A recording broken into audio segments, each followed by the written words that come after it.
Hello everyone, Manithral here, and welcome to the weekly update video for RS3. Now this week we have a little bit of changes as far as setup goes. Sorry about that, guys. But also we have a lot of news actually this week, not only just the updates for today. But we'll start with the updates for today, and today that is two things actually. We have Ninja Strike 19 fairy rings, so we'll go over that in just a bit. When we go to the patch notes. However, we have the new quest, which is the Heartseeker quest, which is the Valentine's Day quest. This is going to be a permanent quest, so do keep that in mind. It's for ours forever, basically. But to get started, you'll need to speak to Callan upstairs in the warehouse building north of the Edgeville Bank. And the requirements are free to play. There are no prerequisites. So whenever you log in, you can just go straight up to it.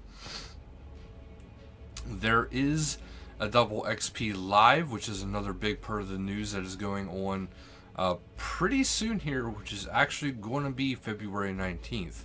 So for those who are not sure, that is not this Friday, but next Friday is when double XP live will go, well, live. This time, you will be able to actually use Archaeology with it, so keep that in mind. I want to see if we can get some. Yeah, here we go. This is the restrictions on what you can and can't get for double XP live anyway. So this is the complete rundown. So you get 100% extra XP for RuneScape members and only 20% extra for free to play.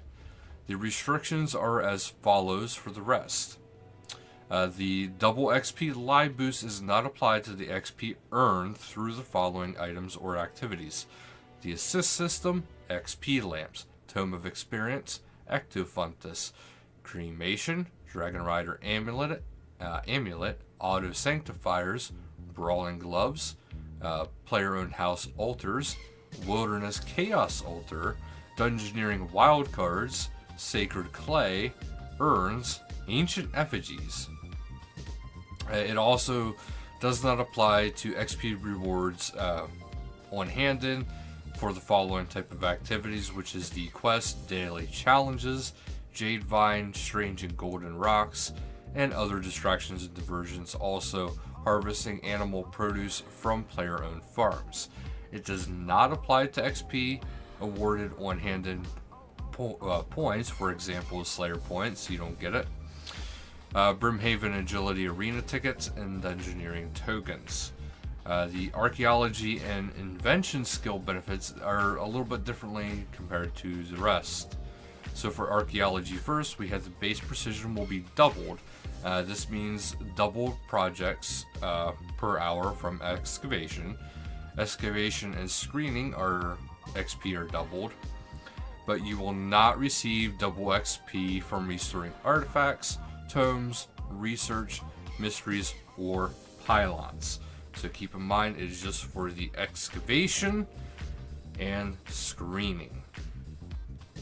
Invention is not a true double XP, given that it's an elite skill, but you do get item XP at plus 50%. Making items on a workbench, such as charge packs, siphons, etc., give an additional 50% improved XP. Disassembling random items, such as logs and potions, even the Proteans, will give 50% improved XP. Disassembling siphoning equipment does not give improved XP. So if you're saving some items for stuff like this, please don't, because it will not have any effect. Iron Man accounts do not get the boost as expected, but finally they stored the bonus XP itself is not stored. Bonus XP itself is not boosted.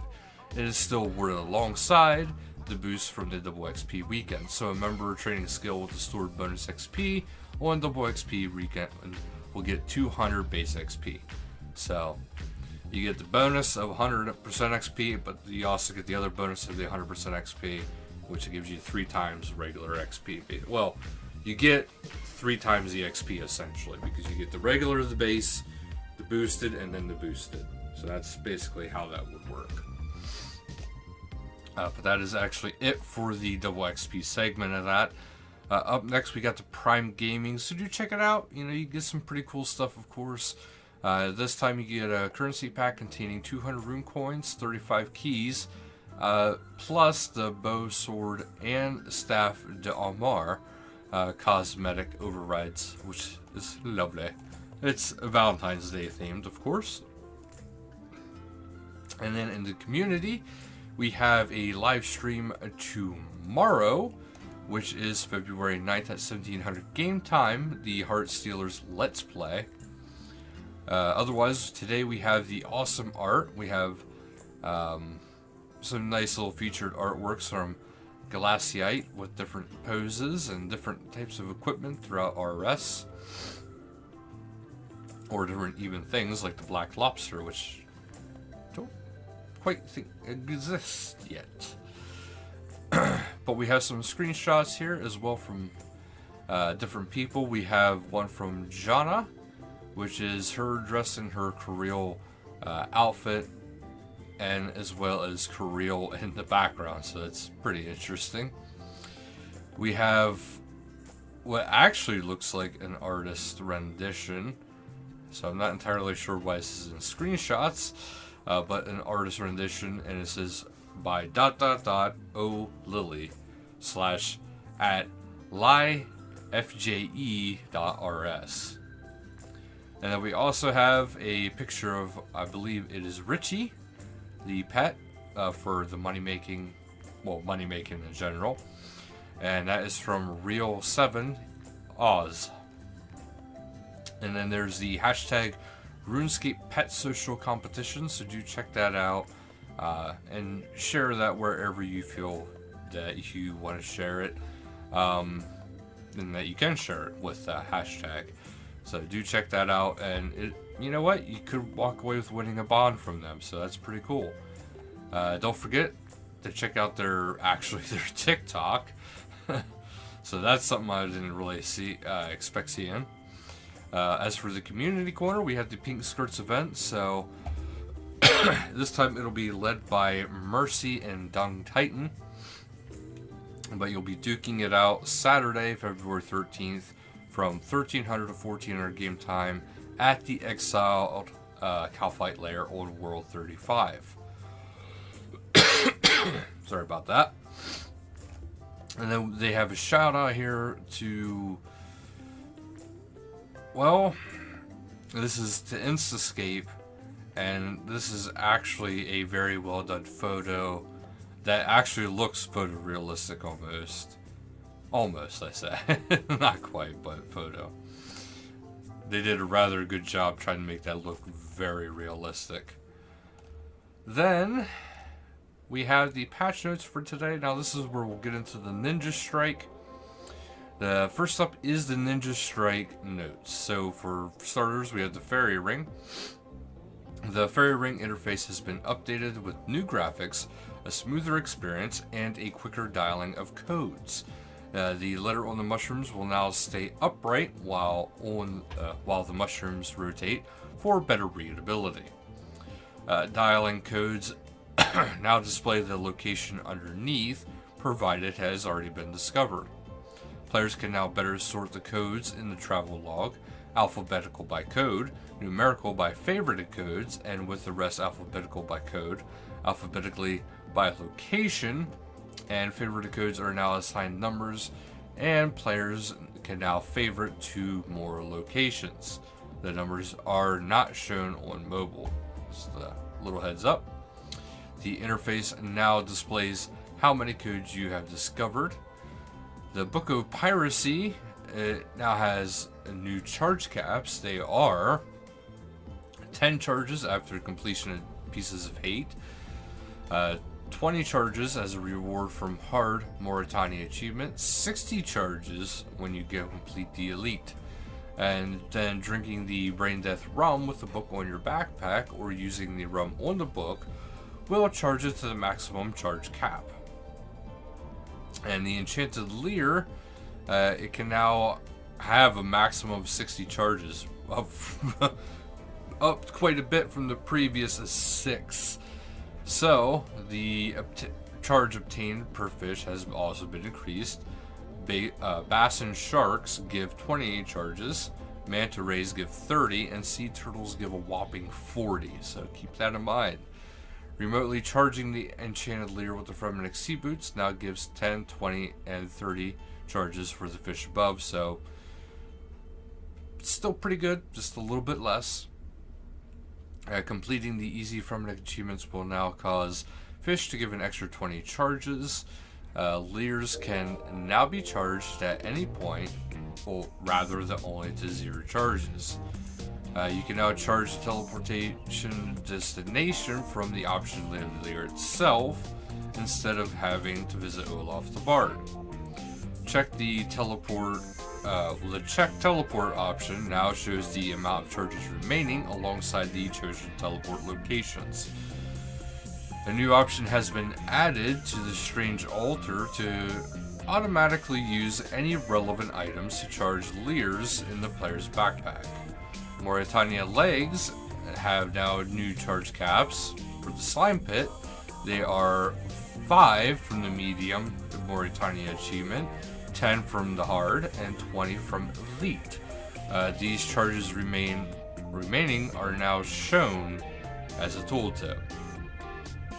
The number of charges remaining will also appear as a message when using the legs to teleport. And the Scepter of the Gods, it has new charge caps again.